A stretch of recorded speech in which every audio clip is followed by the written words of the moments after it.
Welcome to intellectuals Avenue. आज हम Philip Larkin की जिस पोइम को समझने की कोशिश करेंगे उसका टाइटल है आई रिमेंबर, यानी मैं याद करता हूँ, मैं याद करता हूँ। ये पोइम टोटल 7 क्विंटेन्स पर कंसिस्टेड है। क्विंटेन 5 लाइंस पर कंसिस्टेड स्टेंजा को कहते हैं। 5 क्विंटेन्स पर कंसिस्टेड होने की वजह से इस पोइम की टोटल लाइंस की स्ट्रेंथ है 35। एंड पर एक लाइन एक्स्ट्रा है जो कि किसी स्टेंजा का हिस्सा नहीं है। इन तमाम लाइंस को जमा करने से इस पोइम की टोटल लाइंस की स्ट्रेंथ बनती है 36। इस पोइम में 2 कैरेक्टर्स हैं, एक पोइट खुद है और दूसरा उसका फ्रेंड है। उन दोनों के दरमियान क्या बात होती है वो पोइट इस पोइम में बयान करता है। पोइट कहता है coming up England by a different line, यानी एक मुख्तलिफ किस्म की लाइन का मतलब है ट्रेन, यानी ट्रेन की पटरी। वो कहता है एक मुख्तलिफ किस्म की ट्रेन पर सवार होकर जब मैं इंग्लैंड पहुंचा, for once early in the cold new year, यानी नए साल की इब्तदा थी और मौसम बहुत ज़्यादा सर्द था। अभी नए साल की इब्तदा में ही सर्दी में एक मरतबा मैं मुख्तलिफ़ किस्म की ट्रेन पर सवार होकर इंग्लैंड पहुंचा। वी स्टॉप्ड, यानी मैं और मेरा दोस्त हम दोनों रुके। And watching man with number plates, और हमने देखा कि जो लोग थे, जो मर्द थे, वो नंबर प्लेट्स के साथ sprint down the platform to familiar gates, वो प्लेटफॉर्म्स की तरफ जाने पहचाने गेटों से होते हुए बहुत तेज़ी से गुज़र रहे थे। नंबर प्लेट्स का मतलब है गाड़ियों पर सवार थे, यानी लोग अपनी गाड़ियों पर सवार बहुत तेज़ी से जाने पहचाने गेटों से गुज़रते जा रहे थे। वो गेट जो कि ट्रेन के फाटक के साथ लगे हुए थे, जो कि गाड़ियों के गुज़रने का रास्ता था। जैसे ही वो गेट खुलते लोग अपनी गाड़ियों में सवार होकर बड़ी तेज़ी से वहाँ से गुज़र रहे थे। वाई कन्वेंट्री आई एक्सक्लेम्ड, मैं जोश से चिल्लाया, ये तो कन्वेंट्री का इलाका है। आई वॉज बोर्न हियर, यहाँ पर मैं पैदा हुआ था। यानी पोइट कहता है कि मैं इस इलाके में पैदा हुआ था और इस इलाके का नाम कन्वेंट्री है। आई लीन्ड फार आउट, मैं आगे को सहारा लेकर झुका। एंड स्क्विनीड फॉर आ साइन, और मैंने एक अलामत तलाश करने की कोशिश की, यानी वो अलामतें तलाश करने की कोशिश की जो कि इस इलाके की मशहूर अलामतें थीं, ताकि मैं इस इलाके को पहचान सकूं। That this was still the town that had been mine, वो अलामतें जो कि इस इलाके की हुआ करती थी जब ये इलाका मेरा था, यानी जब मैं यहाँ पर रहाइश पजीर था, जब मैं यहाँ का बाशिंदा था। सो लॉन्ग, बहुत अरसा पहले की बात है। But found I was not even clear, लेकिन मैं वाज़े ना हो सका, यानी मेरा जहन इस मामले में क्लियर ना हो सका। विच साइड वॉज विच, कि कौन सी सिमत कहाँ जा रही है, यानी कौन से रास्ते किस तरफ जा रहे हैं। मुझे रास्तों की सिमतों का तयन नहीं हो रहा था। मेरा जहन रास्तों और सिमतों के मामले में क्लियर नहीं हो रहा था। फ्रॉम वेयर दो साइकिल क्रेट्स, यानी वो कौन सा रास्ता है जहाँ से वो साइकिलों वाले डिब्बे जाया करते थे। वर स्टैंडिंग, वो खड़े होते थे। हैड वी एनुअली डिपार्टेड, जब हम लोग हर साल रुखसत हुआ करते थे, रवाना हुआ करते थे। For all those family holes यानी हॉलीडेज़, यानी छुट्टियाँ। यानी पॉइंट ये कहना चाहता है कि जब हर साल हम छुट्टियों के लिए रवाना हुआ करते थे तो मुझे नहीं याद आ रहा कि कौन सी सिमत थी जहाँ पर हम अपने डिब्बों वाले साइकिलों पर जाया करते थे। अपने डिब्बों वाले साइकिल कहाँ खड़े किया करते थे मुझे याद नहीं आ रहा था। अ विसल वेंट, फिर उसके बाद अचानक ट्रेन की सीटी बजी जिस वजह से ट्रेन चलना शुरू हो गई। थिंग्स मूव्ड, और यूँ महसूस हो रहा था जैसा कि चीज़ें पीछे को भाग रही हों, चीज़ें हरकत कर रही हों, यानी हम चल रहे थे, ट्रेन चलना शुरू हो गई। आई सैट बैक, मैं पीछे बैठ गया। स्टेयरिंग एट माई बूट्स, और अपने बूटों को घूरने लगा, अपने बूटों को बड़े गौर से देखने लगा। Was that my friend smiled, इस पर मेरा दोस्त मुस्कुराया और उसने पूछा was that where you have your roots, क्या ये वही इलाका है जहाँ तुम्हारी जड़ें पेवस्त थीं, यानी क्या ये वही इलाका है जहाँ पर तुम पैदा हुए थे और तुम्हारा बचपन गुजरा था। नो, नहीं। Only where my childhood was, unspent. नहीं, ये सिर्फ वो इलाका है जहाँ पर मेरा बचपन इस तरह से गुजरा था कि ना गुजरने के मुतरादिफ था। यानी पॉइंट ये कहना चाहता है कि बचपन तो मेरा यहीं गुजरा था, लेकिन बच्चों की तरह एंजॉयमेंट पे नहीं गुजरा, एंटरटेनमेंट पे नहीं गुजरा, बल्कि बहुत ही ज़्यादा बोरियत ज़्यादा था, बहुत ही ज़्यादा बोर किस्म का मेरा बचपन था। तो यूँ महसूस होता है जैसा कि मैंने बचपन यहाँ गुजारा ही नहीं। आई वॉन्टेड टू रिटॉर्ट, मैं उस जगह वापस जाना चाहता हूँ, जस्ट वेयर आई स्टार्टेड, जहाँ से महज मैंने अपनी ज़िंदगी की इब्तदा की थी। यानी मेरा बचपन अगर यहाँ गुजरा है तो महज वो ज़िंदगी की इब्तदा थी, मैंने इस इलाके को एंजॉय नहीं किया। बाय नाउ, और अब I have got the whole place clearly charted, अब ये सारी की सारी जगह का नक्शा मैंने अपने जहन में बना लिया है। यानी ये तमाम जगह मेरे जहन में मुनक्कश हो गई है। आवर गार्डन, हमारा बाग, first where I did not invent, जहाँ पर मैंने कभी भी ईजाद नहीं किया ब्लाइंडिंग थियोलॉजीज़, यानी अंधा कर देने वाली, बेवकूफ़ बनाने वाले थियोलॉजीज़, नज़रियात ऑफ फ्लावर्स एंड फ्रूट्स, फूलों और फलों के। यानी जिस तरह बच्चे एक ख़ास किस्म का अंधाधुंध नज़रिया कायम कर लेते हैं कि फूलों और फलों को ज़्यादा से ज़्यादा उगाया जाए, नई नई किस्म के फूल और फल ईजाद किए जाएं, मेरा इस चीज़ में कोई इंटरेस्ट नहीं था। मेरी फूलों और फलों में किसी किस्म की कोई दिलचस्पी नहीं थी।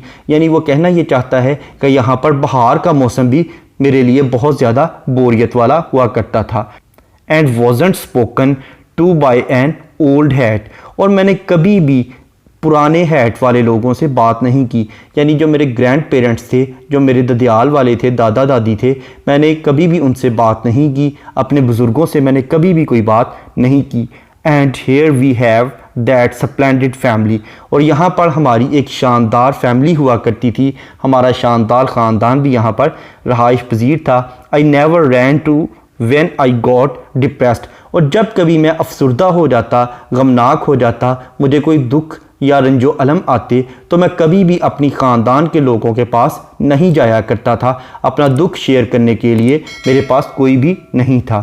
द बॉयज़ ऑल बाइसेप्स, यानी वो लड़के जो कि मजबूत जिस्मों वाले थे, and the girls all chest, और मजबूत सीनों वाली लड़कियाँ। देयर कॉमिक फोर्ड, उनका एक मज़ाहिया किस्म का तालाब हुआ करता था जहाँ वो खेलते थे। देयर फार्म, उनका एक खेत हुआ करता था। Where I could be really myself, जहाँ मैं अपनी असल हकीकत में आ सकता था। आई विल शो यू, मैं तुम्हें वो जगह दिखाऊंगा। कम टू दैट, मेरे साथ आओ। द ब्रैकन, मैं तुम्हें वो ब्रैकन का दरख्त दिखाऊंगा। Where I never trembling set, जहाँ मैं कभी भी कपकपी की हालत में कांपता हुआ नहीं बैठा था। यानी वो लड़के और लड़कियाँ जो थे वो मेरे इलाके में उन तालाब में भी नहाते थे और खेतों में भी जाते थे, और ब्रैकन ट्री जो था, दरख्त था, उसके भी नीचे कपकपाते हुए बैठ जाया करते थे, लेकिन मैं कभी भी उस दरख्त के नीचे नहीं बैठा। यानी पॉइंट ये कहना चाहता है इस इलाके के जो ब्यूटीफुल ऑब्जेक्ट्स ऑफ नेचर हैं, जो मज़ाहिर फितरत हैं, वो भी मुझे इन्फ्लुएंस नहीं कर सके। इसलिए मेरा इस इलाके से महज एक रस्मी सा ताल्लुक़ है कि मैंने यहाँ से अपनी ज़िंदगी के सफ़र का आगाज़ किया था। इसके अलावा मेरी कोई इमोशनल बॉन्डिंग इस इलाके के साथ नहीं है, मेरा कोई जज्बाती ताल्लुक़ इस इलाके से नहीं है। Determined to go through with it, मैं इसके साथ जाने का पुख्ता इरादा करता। Where she lay back and all became a burning mist, और यहाँ पर ये तमाम यादें मुझे पीछे ले आती हैं और मेरे जहन में वो यादें बिल्कुल अब धुंधली हो गई हैं, मिस्ट यानी धुंध की मानिंद हो गई हैं, और वो बर्निंग है, अब वो मेरे जहन को जला रही हैं। यानी वो यादें धुंधली हैं और वो तल्ख यादें हैं, मैं उन यादों को बार बार अपने जहन में दोहराना नहीं चाहता। एंड और इन दोज ऑफिस माई डॉगरेल, डॉगरेल एक पोइट्री की किस्म है। वो कहता है उन इलाकों में जो मेरी शायरी हुआ करती थी, was not set up in blunt 10 point nor red, उसको कोई ख़ास अहमियत नहीं दी जाती थी, लोग उसे पढ़ना गवारा नहीं करते थे, मेरी शायरी से लोग मोहब्बत नहीं करते थे। By a distinguished cousin of the mayor, और मेयर का जो एक ख़ास किस्म का नुमाया किस्म का कज़न था, वो भी इस शायरी को पसंद नहीं करता था। यानी इलाके के जो मुअज़्ज़ज़ और आला मर्तबत जो लोग थे वो मेरी शायरी से मानूस नहीं हो रहे थे, वो मेरी शायरी को पसंद नहीं करते थे। Who did not call and tell my father, यानी वहाँ पर जो इलाके का मेयर था उसका कज़न जो था वो बड़ी नुमाया शख्सियत था, और इस तरह की और भी दीगर जो नुमाया शख्सियात थी वो मेरे वालिद को इज़्ज़त की निगाह से नहीं देखते थे, वो उससे बात करना गवारा नहीं करते थे। यानी हमारी इस इलाके में कोई ख़ास इज़्ज़त और मुकाम नहीं था। शायद यही वजह है कि पोइट को ये इलाका इतना पसंद नहीं है। देयर बिफोर अस, यहाँ हमारे सामने, had we the gift to see ahead, हमारे सामने आगे कुछ भी दिखाई नहीं देता था, हमें आगे कोई तोहफ़ा दिखाई नहीं देता था, यानी हमारे आगे कोई रास्ता नहीं था, हमारे आगे कोई तरक्की नहीं थी, हमारे लिए यहाँ पर कोई खुशी का सामान नहीं था, इसलिए मुझे इस इलाके से कोई उन्स नहीं है, कोई मोहब्बत नहीं है। यू लुक एज दो you wish the place in hell, इसका मतलब ये हुआ कि मुझे ये महसूस हो रहा है कि तुम इस इलाके से नफ़रत करते हो, तुम इसे हेल यानी जहन्नम की मानिंद गर्दानते हो। माई फ्रेंड सेड, मेरे दोस्त ने मुझसे कहा, जजिंग फ्रॉम योर फेस, तुम्हारे चेहरे को देखकर, तुम्हारे फेशियल एक्सप्रेशंस को देखकर, तुम्हारे चेहरे के तासुरात को देखकर यूँ महसूस होता है कि तुम इस इलाके से बिल्कुल भी मोहब्बत नहीं करते और तुम इस इलाके को जहन्नुम की मानिंद ही गर्दानते हो। ओ वेल, हाँ ठीक है। I suppose it is not the place fault, I said, मैंने कहा हाँ बात तुम्हारी ठीक है, लेकिन इसमें इस इलाके का कोई फॉल्ट नहीं है, इस इलाके का कोई कसूर नहीं है। Nothing like something happens anywhere, इस तरह की कोई भी चीज़ किसी भी इलाके में रूनमा हो सकती है, यानी वाक़यात का रूनमा होना, इसमें इलाकों का कोई अमल दखल नहीं होता, कोई भी वाक़या कहीं भी रूनमा हो सकता है। अच्छी जगहों पर बुरे वाक़यात रूनमा हो सकते हैं और बुरी जगहों पर अच्छे वाक़यात भी रूनमा हो सकते हैं। पोइम का इंट्रोडक्शन, ग्लॉसरी, ट्रांसलेशन और एक्सप्लेनेशन को देखने के बाद अब हम आते हैं इस पोइम में यूज़ होने वाली फिगर्स ऑफ स्पीच या लिटरेरी टर्म्स की जानिब। सबसे पहले हम डिस्कस करेंगे मेटोनिमी। मेटोनिमी का मतलब है किसी ऐसे लफ्ज़ का इस्तेमाल करना जिसका उस लफ्ज़ के साथ कोई ना कोई तल्लक ज़रूर होता है जिसके लिए वो इस्तेमाल किया जाता है। अब हम इसकी एग्जांपल देखते हैं, जैसा कि लाइन नंबर 1 में वो कहता है, coming up England by a different line. अब उसने यहाँ पर लाइन का वर्ड इस्तेमाल किया है, यानी ट्रेन की पटड़ी, इससे मुराद है ट्रेन, यानी ट्रेन का और लाइन का आपस में एक ताल्लुक है, इसलिए उसने ट्रेन की बजाय लाइन का वर्ड यूज़ किया है। उसके बाद लाइन नंबर 3 में वो कहता है, we stopped and watching man with number plates, हमने लोगों को नंबर प्लेट्स के साथ देखा। अब नंबर प्लेट गाड़ी ही का एक हिस्सा होता है, यानी नंबर प्लेट का और गाड़ी का आपस में एक ताल्लुक होता है, इसलिए उसने नंबर प्लेट का वर्ड यूज़ किया है, तो ये भी एक मेटोनिमी है। नेक्स्ट है सिनिक्टिकी। सिनिक्टिकी का मतलब है कि अगर राइटर या पोइट किसी चीज़ को मुकम्मल तौर पर बयान करने की बजाय उसके किसी एक हिस्से का जिक्र करे, उसके किसी एक पार्ट का जिक्र करे, तो इसे सिनिक्टिकी कहते हैं। जैसा कि लाइन नंबर 19 में वो कहता है, and was not spoken to by an old hat. Hat का मतलब है टोपी, यानी इसका मतलब है बूढ़े लोगों की टोपी। अब उसने ये नहीं कहा कि मैं बूढ़े लोगों से बात नहीं करता था, बल्कि उसने कहा है कि जो ओल्ड हैट वाले लोग थे, जिन्होंने हैट पहने होते थे, उनसे बात नहीं करता था, यानी वो बूढ़े लोगों का जिक्र करने की बजाय महज उनके हैट का जिक्र कर रहा है, तो यहाँ पर उसने सिनिक्टिकी यूज़ की है। नेक्स्ट है एलुजन। एलुजन का मतलब है हवाला। इस पोइम की लाइन नंबर 5 में उसने कॉवेंट्री का वर्ड यूज़ किया है, उसके बाद उसने लाइन नंबर 7 में टाउन का वर्ड यूज़ किया है, और ये टाउन का लफ्ज़ भी उसने कॉवेंट्री यानी अपने इलाके के लिए ही यूज़ किया है। नेक्स्ट है एंजॉयमेंट।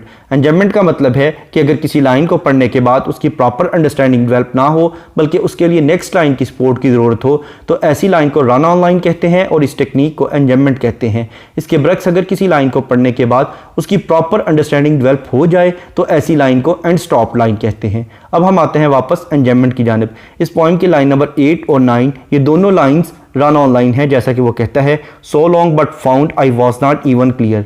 और मुझे क्लियर नहीं हो रहा था, क्या चीज़ क्लियर नहीं हो रही थी, वो लाइन नंबर 9 में बयान करता है, विच साइड वॉज विच, कि कौन सी सिमत किस तरफ जा रही है, फ्रॉम वेयर दो साइकिल क्रेट्स, वो कौन सी जगह थी जहाँ पर साइकिल क्रेट्स। अब साइकिल क्रेट्स को क्या था, वो लाइन नंबर 10 में बयान करता है, वर स्टैंडिंग, वो खड़े हुआ करते थे। नेक्स्ट है रिटोरिकल क्वेश्चन। रिटोरिकल क्वेश्चन ऐसे क्वेश्चन को कहते हैं जिसमें पॉइंट को आंसर तो मालूम होता है, लेकिन वो इस पर स्ट्रेस देने के लिए, इस पर जोर देने के लिए रीडर के सामने वो क्वेश्चन रखता है। जैसा कि लाइन नंबर 9 से लेकर 11 तक अगर हम देखें तो उसमें वो कहता है, which side was which from where those cycle crates were standing had we and we departed for all those family holes, यानी मुझे समझ नहीं आ रही थी कि जब हम छुट्टियों में हर साल अपने डिब्बों वाले साइकिलों पर रवाना होते थे तो वो सिमतें कहाँ हैं। यानी अब उसे मालूम है रास्तों का, लेकिन इसके बावजूद वो हमें ये कह रहा है कि वो रास्ते किस तरफ जा रहे थे। नेक्स्ट है हाइपोफोरा। हाइपोफोरा का मतलब है एक ऐसा क्वेश्चन जो पहले राइटर पूछता है उसके बाद खुद ही उसका आंसर दे देता है। जैसा कि लाइन नंबर 13 और 14 में वो कहता है was that my friend smiled where you have your roots, यानी मेरे दोस्त ने पूछा कि क्या तुम्हारी जड़ें इसी इलाके में हैं, यानी क्या तुम इसी इलाके से ही बिलोंग करते हो। उसके बाद लाइन नंबर 14 में वो खुद ही उसका जवाब देता है, वो कहता है no only where my childhood was unspent, नहीं यहाँ मेरा बचपन इस तरह से गुजरा था कि वो ना गुजरने के मुतरादिफ था। नेक्स्ट है मेटाफर। मेटाफर का मतलब है किसी क्वालिटी की बेस पर किसी चीज़ को उससे बेटर या वर्स क्लियर कर देना।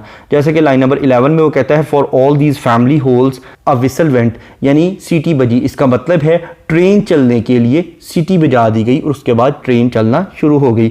उसके बाद लाइन नंबर 27 में वो कहता है ले back and all became a burning mist, यानी वो जो यादें थी वो मेरे लिए एक बर्निंग मिस्ट हैं, एक ऐसी धुंधली यादें हैं जो कि मुझे जला देती हैं, जो कि जलती हुई मालूम होती हैं। नेक्स्ट है पर्सोनिफिकेशन।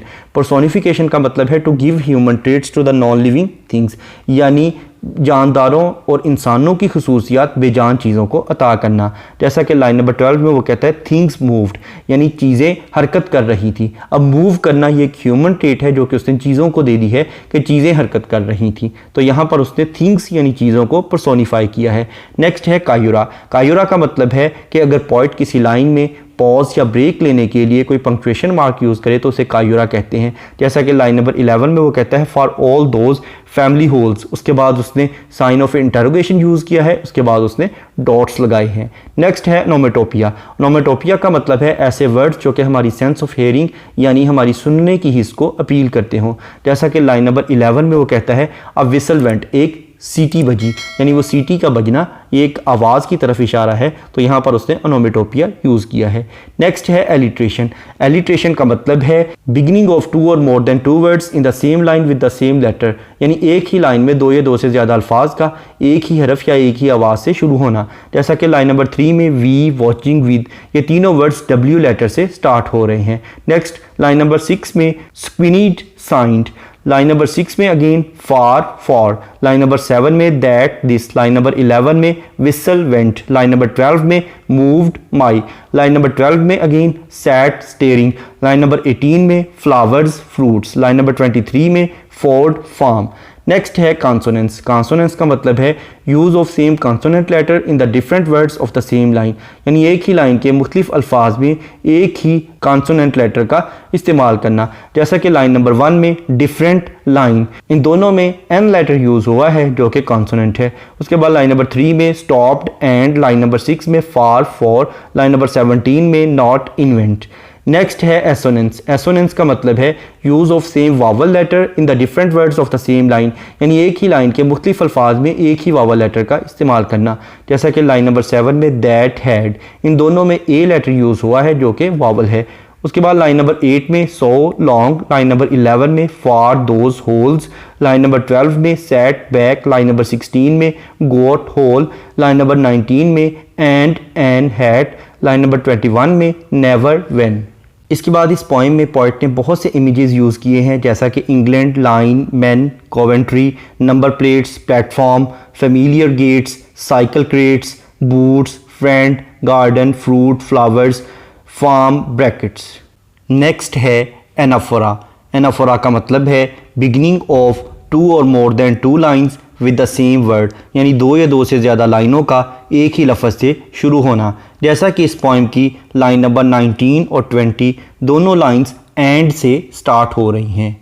उसके बाद अगर हम इस पोइम के थीम को डिस्कस करें तो इस पोइम में पोइट ने यही बताने की कोशिश की है कि वो इलाका जहाँ पर उसकी रिस्पेक्ट नहीं थी, उसकी पोइट्री को रिस्पेक्ट नहीं दी जाती थी, उस इलाके से उसकी कोई वाबस्तगी नहीं थी, उसकी कोई इमोशनल बॉन्डिंग नहीं थी, उसका कोई जज्बाती ताल्लुक़ नहीं था, और उस इलाके के जो ब्यूटीफुल ऑब्जेक्ट्स ऑफ नेचर थे, बज़ाहिर फितरत थे, वो भी उसको इम्प्रेस नहीं कर सके, वो भी उसे इन्फ्लुएंस नहीं कर सके।